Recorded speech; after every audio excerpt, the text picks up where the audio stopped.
തലവേദന അല്ലെങ്കിൽ മൈഗ്രെയിൻ ചെന്നിക്കുത്ത് എന്നൊക്കെ പറയുന്ന പ്രശ്നം ഒരുപാട് ആളുകളെ ബുദ്ധിമുട്ടിക്കുന്ന ഒന്നാണ്. ഞാൻ കണ്ടിട്ടുള്ള 100 തലവേദന കേസുകളിൽ അല്ലെങ്കിൽ മൈഗ്രെയിൻ കേസുകളിൽ 80 എണ്ണവും ഒരേ റൂട്ട് കോസ് നിന്ന് വന്നിട്ടുള്ളതാണ്. നമസ്കാരം, ഞാൻ ഡോക്ടർ നസ്ല, CM1 നാസ് ക്ലിനിക്, മുക്കം, കോഴിക്കോട്. നമുക്കിന്ന് എങ്ങനെയാണ് ഈ തലവേദന അല്ലെങ്കിൽ മൈഗ്രെയിൻ വരുന്നതെന്നും എങ്ങനെയൊക്കെയാണ് ഇത് മാനേജ് ചെയ്യേണ്ടതെന്നും എങ്ങനെയാണ് ഇതിൻ്റെ പ്രിവെൻഷൻ വേണ്ടതെന്നുള്ളതിനെ കുറിച്ചിട്ടൊന്ന് ഡീറ്റെയിൽ ആയിട്ട് ഡിസ്കസ് ചെയ്യാം. തലവേദന അല്ലെങ്കിൽ മൈഗ്രെയിൻ എന്ന് പറയുന്നത് നമ്മൾക്ക് ഒരു സൈഡിൽ നിന്ന് സ്റ്റാർട്ട് ചെയ്തിട്ട് ഒന്നുകിൽ ആ ഒരു ഏരിയയിൽ മൊത്തം റേഡിയേറ്റ് ചെയ്യുന്ന പോലെ അല്ലെങ്കിൽ ഇങ്ങനെ മൂവ് ചെയ്യുന്ന പോലെ വേദന ഉണ്ടാവുക, അല്ലെങ്കിൽ ഒരു സൈഡിൽ നിന്ന് സ്റ്റാർട്ട് ചെയ്ത് കുറച്ച് കഴിയുന്ന സമയത്ത് മറ്റൊരു സൈഡിലും കൂടെ വരിക എന്നുള്ള രീതിയിലാണ് ഉണ്ടാവാറുള്ളത്. മൈഗ്രെയിൻ ഉണ്ടാകുന്ന സമയത്ത് ഒട്ടുമിക്ക ആളുകളിലും ഒരു സൈഡിൽ നിന്നുള്ള തലവേദന, അതുപോലെ തന്നെ ഓക്കാനം വരിക, നോസിയ ടെൻഡൻസി ഉണ്ടാവും. ചില ആളുകൾക്ക് ഛർദ്ദിക്കാന്നുണ്ടാവും. അതുപോലെ തന്നെ എന്തെങ്കിലും ലൈറ്റ് അടിക്കുന്ന സമയത്തൊക്കെ ഈ തലവേദന കൂടുക എന്നുള്ളത്, ലൈറ്റിനോടുള്ള സെൻസിറ്റിവിറ്റി കൂടുക എന്നുള്ള പ്രശ്നമുണ്ടാവും. അതുപോലെ തന്നെ കണ്ണിനൊക്കെ ഒരു വേദന വരുന്ന പോലെ തോന്നുക. പിന്നെ നമുക്ക് എന്തെങ്കിലും ഒരു മണം അല്ലെങ്കിൽ എന്തെങ്കിലും ഭക്ഷണ സാധനങ്ങളൊക്കെ കാണുന്ന സമയത്ത് കൂടുതൽ ഒക്കാനം വരുന്ന പോലെ, അല്ലെങ്കിൽ കൂടുതൽ അതിനോടൊരു മനം പുരട്ടുന്ന പോലുള്ള പ്രശ്നങ്ങൾ ഉണ്ടായേക്കാം. അതേപോലെ ഏറ്റവും ഇമ്പോർട്ടൻ്റ് ആയിട്ടും ഏറ്റവും കൂടുതൽ ആളുകളിലും കണ്ടുവരുന്ന ഒരു പ്രശ്നം എന്ന് പറയുന്നത് അസിഡിറ്റിയാണ്. ഒരു നേരം ഭക്ഷണം കഴിച്ചില്ലെങ്കിൽ നിങ്ങൾക്ക് തലവേദന വരുമോ, അല്ലെങ്കിൽ നേരം വൈകിട്ട് ഭക്ഷണം കഴിച്ചാൽ തലവേദന വരുമോ, അതല്ല ചില ആളുകൾ ചോറ് കഴിച്ചില്ലെങ്കിൽ തലവേദന വരുമോ, അല്ലെങ്കിൽ ഏതെങ്കിലും പ്രത്യേക ഭക്ഷണങ്ങൾ കഴിച്ചിട്ടില്ലെങ്കിൽ തലവേദന വരുമോ എന്നൊക്കെയുള്ളത് അസിഡിറ്റി ഇൻഡ്യൂസ്ഡ് ആയിട്ട് തലവേദന എന്ന് പറയും. നമുക്ക് ആസിഡ് റിഫ്ലക്സ് ഉണ്ടാകുന്നത് അല്ലെങ്കിൽ ഭക്ഷണം കഴിക്കാത്ത കാരണം ആസിഡ് കൂടുതൽ പ്രൊഡ്യൂസ് ചെയ്തതുകൊണ്ട് ഉണ്ടാകുന്ന തലവേദനകളാണ് കൂടുതലും കണ്ടുവരാറുള്ളത്. അതാണ് ഞാൻ നേരത്തെ പറഞ്ഞത് 80% ആളുകളിലും ഒരേ കാരണം കൊണ്ട് കാണാറുണ്ടെന്നുള്ളത്. അപ്പോൾ ഈ ഒരു തലവേദന 4 മണിക്കൂർ മുതൽ 72 മണിക്കൂർ വരെ നീണ്ടു നിൽക്കുന്ന രീതിയിലൊക്കെ തലവേദനകൾ ഉണ്ടാവാറുണ്ട്. അപ്പോൾ ഇതുപോലെ നമുക്ക് മൈഗ്രെയിൻ അറ്റാക്ക് മാസത്തിൽ 2-3 തവണ വരുവാണെങ്കിൽ നിങ്ങൾക്കത് മൈഗ്രെയിൻ അറ്റാക്ക് ആണെന്ന് പറയാം. തലവേദന ഇങ്ങനെ വരുന്നുണ്ടെങ്കിലാണ് അത് മൈഗ്രെയിൻ അറ്റാക്ക് എന്ന് പറയുന്നത്. അപ്പോൾ നമുക്കിതെങ്ങനെയാണ് വരുന്നത് നോക്കാം. ഞാൻ ഈ പറഞ്ഞ 80% ആളുകളും നിങ്ങൾ ശ്രദ്ധിച്ചാൽ മതിയാവും. നിങ്ങൾ ഒരു നേരം ഭക്ഷണം കഴിക്കേണ്ടത്, ഇപ്പോൾ നിങ്ങൾ എങ്ങോട്ടെങ്കിലും നിന്ന് പുറത്തേക്ക് പോയി നിങ്ങൾക്കൊരു ഭക്ഷണം കഴിക്കാൻ നേരം വൈകിയത് കൊണ്ട് മാത്രം നിങ്ങൾക്ക് തലവേദന സ്റ്റാർട്ട് ചെയ്തു എന്ന് പറയുന്നുണ്ടാവും. ഞാൻ ഭക്ഷണം കഴിക്കാൻ കുറച്ച് വൈകിപ്പോയി, അതുകൊണ്ട് എനിക്ക് തലവേദന സ്റ്റാർട്ട് ചെയ്തു. ഭക്ഷണം കഴിച്ച് കഴിഞ്ഞിട്ട് ഇത് കുറയുന്നില്ല. രാത്രി കുറേ കിടന്നു നോക്കി. ചില ആളുകൾ കണ്ണ് കെട്ടിയിട്ടൊക്കെ കിടക്കും, ഒരു സൗണ്ടും കേൾക്കാതെ കിടക്കുക, അങ്ങനെയൊക്കെ കിടക്കാനൊക്കെ നോക്കുന്നുണ്ടാവും. ആ ഒരു തുടങ്ങിയ തലവേദന ചെറുതായിട്ടങ്ങ് സ്റ്റാർട്ട് ചെയ്ത് 10-72 മണിക്കൂർ കഴിഞ്ഞിട്ടും മാറാത്തൊരവസ്ഥയിലേക്ക് എത്താറുണ്ട്. അപ്പോൾ അങ്ങനെയുള്ളതാണെങ്കിൽ നിങ്ങൾക്ക് ഞാൻ ഈ പറയുന്ന രീതിയിൽ നിങ്ങളൊന്ന് കുറച്ച് മാറ്റങ്ങൾ കൊണ്ടുവരുവാണെങ്കിൽ നിങ്ങൾക്ക് ഈ മൈഗ്രെയിൻ അറ്റാക്ക് തുടർച്ചയായിട്ട് വരുന്നത് കുറച്ചുകൊണ്ട് വരാൻ ഹെൽപ്പ് ചെയ്യും. അപ്പോൾ ഞാൻ സാധാരണയായിട്ട് പേഷ്യൻസിനെ ട്രീറ്റ് ചെയ്യുന്ന സമയത്ത് പറഞ്ഞു കൊടുക്കുന്ന കാര്യങ്ങളാണ് ഞാൻ ഈ വീഡിയോയിൽ പറയുന്നത്. അപ്പോൾ നമുക്ക് ഈ ഒരു മൈഗ്രെയിൻ അറ്റാക്ക് വരാനുള്ള കാരണം നമ്മുടെ ഗട്ട് ബ്രെയിൻ ആക്സിസ് എന്ന് ഞാൻ പലപ്പോഴും പറഞ്ഞിട്ടുണ്ടാകും. നമ്മുടെ കുടലിലും ആമാശയത്തിലും ട്രില്യൺസ് ഓഫ് ബാക്ടീരിയാസ് ഉണ്ട്, ഫംഗസുകളുണ്ട്, മൈക്രോ ഓർഗാനിസംസ് ഒക്കെ ഉണ്ട്. ഇതിൻ്റെ ഒരളവ് കൂടിയാലും കുറഞ്ഞാലും നമുക്ക് രോഗപ്രതിരോധ ശേഷിയിലുള്ള വ്യത്യാസം വന്നേക്കാം, നമുക്ക് അസിഡിറ്റി ഇഷ്യൂസ് വന്നേക്കാം, തലവേദന വന്നേക്കാം. അപ്പോൾ നമ്മുടെ കുടലിൻ്റെ ആരോഗ്യം പ്രോപ്പർ അല്ല എങ്കിൽ നമുക്ക് തലവേദന ഉണ്ടാകും. അതാണ് ഗട്ടും ബ്രെയിനും തമ്മിലുള്ള ഒരു ആക്സിസ് എന്ന് പറയുന്നത്. അപ്പോൾ അത് പലപ്പോഴും നമ്മൾ ഭക്ഷണം കഴിക്കുന്ന രീതിയിൽ വ്യത്യാസം വരുന്ന സമയത്തൊക്കെ ആയിരിക്കും ഈ ഒരു കോശങ്ങളിലുള്ള വ്യത്യാസങ്ങൾ ഉണ്ടാകുന്നത്. അതുപോലെ തന്നെ ബാക്ടീരിയാസിൽ എന്തെങ്കിലും കുറവുകളുണ്ടെങ്കിൽ, കൂടുതലുണ്ടെങ്കിലൊക്കെ, അപ്പം നല്ല ബാക്ടീരിയാസിൻ്റെ അളവും വേണം, ചീത്ത ബാക്ടീരിയാസിൻ്റെ അളവും വേണം.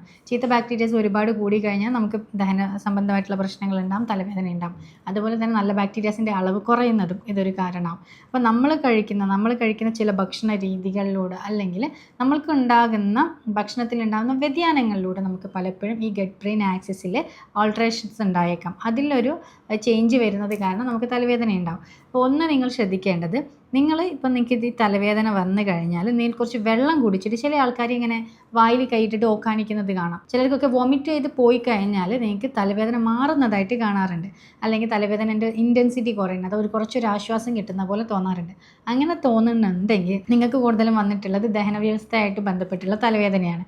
ഇതിനെ നമ്മൾക്ക് മെഡിക്കേഷനും അതിൻ്റെ കൂടെ തന്നെ കറക്റ്റായിട്ടുള്ള ഡയറ്റൊക്കെ ഫോളോ ചെയ്തിട്ട് മാറ്റിക്കൊണ്ടുവരാൻ പറ്റുന്നതേ ഉള്ളൂ. അതിൽ ഏറ്റവും ഇമ്പോർട്ടൻറ്റ് ഡയറ്റാണ്. ചില ഭക്ഷണങ്ങൾ ഒഴിവാക്കേണ്ടതും ചില ഭക്ഷണങ്ങൾ കഴിക്കേണ്ടതായിട്ടുണ്ട്. അതിൽ ആദ്യത്തേന്ന് പറയുന്നത് ഷുഗറാണ്. ഷുഗർ കൂടുതലായി കഴിഞ്ഞാൽ ഞാൻ നേരത്തെ പറഞ്ഞിട്ടുണ്ടായിരുന്ന ചീത്ത ബാക്ടീരിയാസിൻ്റെ അളവ് കൂടും. ഈ ചീത്ത ബാക്ടീരിയാസ് അളവ് കൂടിക്കഴിഞ്ഞാൽ നമ്മുടെ ശരീരത്തിൽ സെറട്ടോണിൻ പോലെയുള്ള ന്യൂറോ ട്രാൻസ്മിറ്റേഴ്സ് ഉണ്ടാകും. നമ്മുടെ ശരീരത്തിലെ ന്യൂറോ ട്രാൻസ്മിറ്ററുകളാണ് നമ്മുടെ ഓരോ കാര്യങ്ങൾ നിയന്ത്രിക്കുന്നത്. നമ്മൾ ചെയ്യുന്ന ഓരോ കാര്യങ്ങൾ ന്യൂറോ ട്രാൻസ്മിറ്റേഴ്സാണ് നിയന്ത്രിക്കുന്നത്.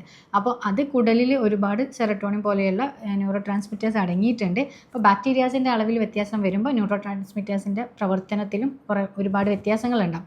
അപ്പോൾ അത് നമ്മൾ ശ്രദ്ധിക്കേണ്ട കാര്യം എന്ന് പറയുന്നത്, ഇപ്പം പ്രോപ്പറായിട്ടുള്ള ഭക്ഷണ രീതി അല്ല എങ്കിൽ ഇതിലെല്ലാം ഒരു ചേഞ്ച് ഉണ്ടാകും. ആദ്യം ഷുഗർ കട്ട് ചെയ്യാൻ വേണ്ടിയിട്ടാണ് നോക്കേണ്ടത്. പഞ്ചസാരയുള്ള ചായയിലാവട്ടെ അല്ലെങ്കിൽ മധുര പലഹാരങ്ങൾ, ചില ആൾക്കാർ ചായ മാത്രം കട്ട് ചെയ്യും, അത് മാത്രം ചെയ്തിട്ട് കാര്യമില്ല.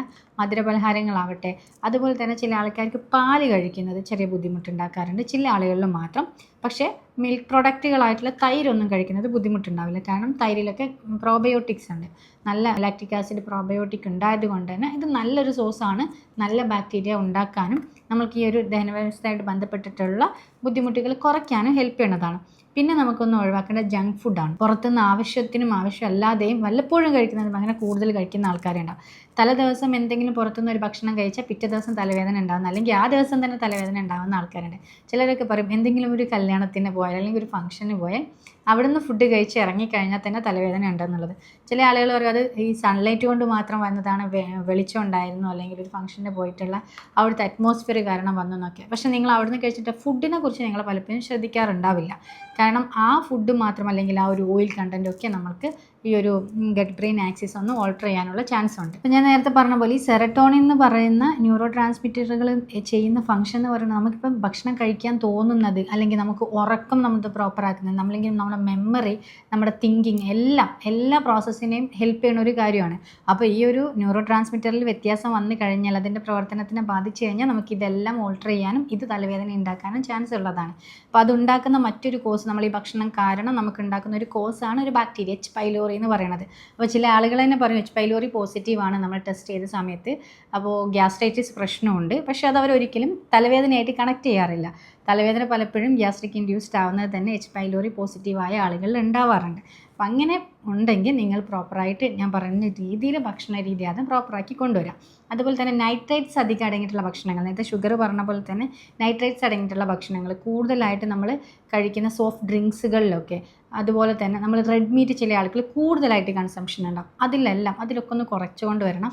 നമ്മൾ കോള പോലെയുള്ള പാനീയങ്ങളൊക്കെ കഴിക്കുന്നത് മാക്സിമം കട്ട് ചെയ്ത് കൊണ്ടുവരാണ് വേണ്ടത്. ചില ആളുകളിൽ ഹിസ്റ്റമിൻ ഇൻടോളറൻസ് എന്ന് പറഞ്ഞൊരു പ്രശ്നം ഉണ്ടാകും. ഹിസ്റ്റമിൻ അടങ്ങിയിട്ടുള്ള ഭക്ഷണങ്ങൾ കഴിക്കുമ്പോൾ അത് ചില മീറ്റുകൾ, ചില ആൾക്ക് ബീഫ് കഴിച്ചാലുള്ള പ്രശ്നം ഉണ്ടാകും. പക്ഷേ എല്ലാ ആളുകൾക്കും അതായിരിക്കില്ല. അപ്പോൾ നമ്മൾ ചെയ്യേണ്ടത് ഇന്നയാൾക്ക് ഇത് പ്രശ്നം ഉണ്ടോ എന്നുള്ളത് അനാലിസ് ചെയ്തിട്ട് നമ്മൾക്ക് അവർക്കുള്ള ഭക്ഷണ രീതി കൊടുക്കാറാണ് ചെയ്യാറുള്ളത്. അപ്പോൾ ഏതാണ് ബുദ്ധിമുട്ട് തോന്നുന്നത്, എപ്പോഴൊക്കെ എന്തൊക്കെ സമയത്താണ് നിങ്ങൾക്ക് തലവേദന വന്നിട്ടുള്ളത് നോക്കിയിട്ടാണ് അത് ചെയ്യുന്നത്. അപ്പോൾ റെഡ് മീറ്റ് ഒന്ന് നിങ്ങൾ കൺസംഷൻ കുറച്ച് നോക്കുക, ഒഴിവാക്കണം എന്നല്ല. കുറയ്ക്കുന്ന സമയത്ത് നിങ്ങൾക്ക് ഓൾട്രേഷൻ ഉണ്ടെങ്കിൽ, ചില ആൾക്ക് ബീഫായിരിക്കാം, പോർക്ക് കഴിക്കുന്ന ആളുകൾക്ക് അതായിരിക്കും, അല്ലെങ്കിൽ താറാവ് ഇറച്ചി കഴിക്കുന്നത് അങ്ങനെയൊക്കെ ഉണ്ടാകും. ചില ആൾക്ക് അയല കഴിക്കുന്നത് പോലും പ്രശ്നം ഉണ്ടാകും. അതും നിങ്ങൾ ശ്രദ്ധിച്ച് നോക്കേണ്ട ഒരു കാര്യമാണ് കേട്ടോ.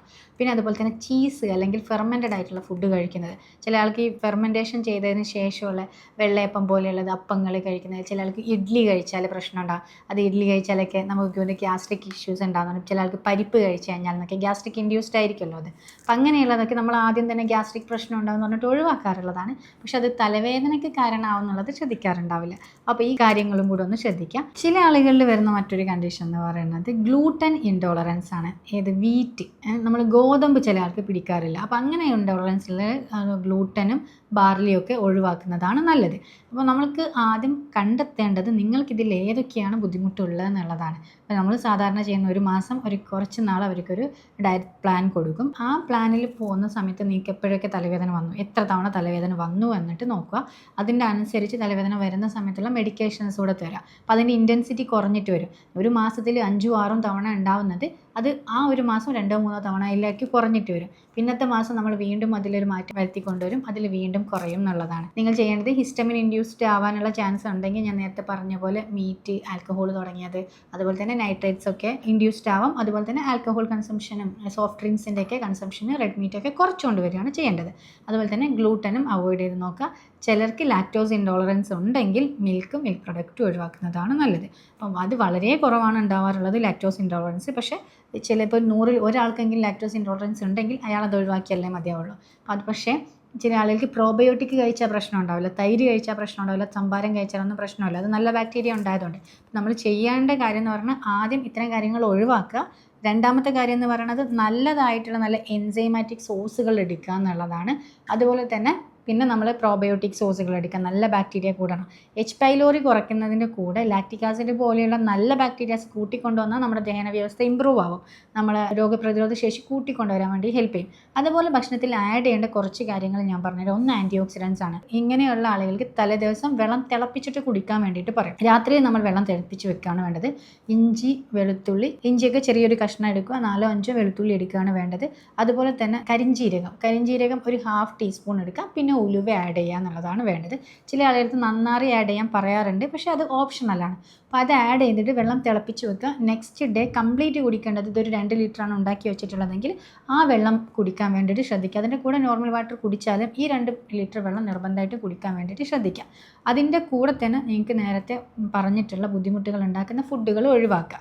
പിന്നെ അതിൻ്റെ കൂടെ ഞാൻ കൂടുതൽ പ്രൊവൈഡ് ചെയ്യാറുള്ളത് ഹോമിയോപ്പത്തിക് മെഡിക്കേഷൻസ് ആണ്. അത് ഇൻറ്റേർണലി എടുക്കുന്ന സമയത്ത് നമുക്ക് ഈ വരുന്ന ഇൻറ്റൻസിറ്റി നല്ല രീതിയിൽ കുറച്ച് കൊണ്ടുവരാൻ വേണ്ടിയിട്ട് ഹെൽപ്പ് ചെയ്യും. അത് വീക്കിലി ആയിട്ട് മെഡിക്കേഷൻസ് എടുക്കേണ്ടി വരും, ചിലപ്പോൾ ഡെയിലി ചെറിയ ഡോസേജുകൾ എടുക്കേണ്ടി വരും. അത് നിങ്ങളുടെ ഇൻറ്റൻസിറ്റി നോക്കിയതിന് ശേഷം മാത്രമാണ് ചെയ്യുന്നത്. അത് ഓരോ വ്യക്തിക്കും വേറെ വേറെ മെഡിക്കേഷൻസ് ആയിരിക്കും തരേണ്ടി വരിക. അതുപോലെ തന്നെ നമ്മൾ ശ്രദ്ധിക്കണം മറ്റൊരു കാര്യം എന്ന് പറഞ്ഞാൽ, ഷുഗർ ഉള്ള ആളുകൾ, ഡയബറ്റീസ് ഉള്ള ആളുകൾ അത് മാനേജ് ചെയ്യുന്ന രീതിയിലും കൂടെ ഭക്ഷണ രീതി ഫോളോ ചെയ്യണം എന്നുള്ളതാണ്. പിന്നെ നമുക്ക് ബാക്ടീരിയ കൂടുന്ന ഷുഗർ പറഞ്ഞല്ലോ, അപ്പോൾ അതുപോലെ തന്നെയാണ് വെളുത്ത അരിയുടെ കൺസംഷൻ കൂടുക എന്നുള്ളത്. അപ്പോൾ കൂടുതലായിട്ട് റൈസ് കഴിക്കുന്നത് കുറച്ചുകൊണ്ട് വരണം. നമ്മൾ അധികം കഴിക്കുന്നതിന് പകരമായിട്ട് കോംപ്ലക്സ് ആയിട്ടുള്ള കാർബോഹൈഡ്രേറ്റുകൾ കഴിക്കാം. മില്ലറ്റ്സ് കൂടുതൽ ആഡ് ചെയ്യുക എന്നുള്ളതാണ് നല്ലത്. പക്ഷേ അത് ഗ്ലൂട്ടൻ ഇൻടോളറൻസ് ഉണ്ടെങ്കിൽ വീറ്റ് ഒഴിവാക്കിയും കൂടെ, ഗോതമ്പ് ഒഴിവാക്കിയും കൂടെ വേണം. ഇത്തരത്തിലൊന്നും നിങ്ങൾ ലൈഫ് സ്റ്റൈലിലൊന്നും മാറ്റം വരുത്തി കൊണ്ടുവന്നിട്ട് നിങ്ങൾക്ക് തലവേദന മാറുന്നുണ്ടോ എന്ന് ശ്രദ്ധിക്കുക. അതിൻ്റെ കൂടെ മെഡിക്കേഷൻസ് എടുക്കേണ്ട ആളുകൾക്ക് മെഡിക്കേഷൻ നിർബന്ധമായിട്ടും എടുക്കുക. അപ്പോൾ അടുത്തൊരു വീഡിയോയിൽ പുതിയൊരു ടോപ്പിക്കുമായിട്ട് നമുക്ക് വീണ്ടും കാണാം. Thank you.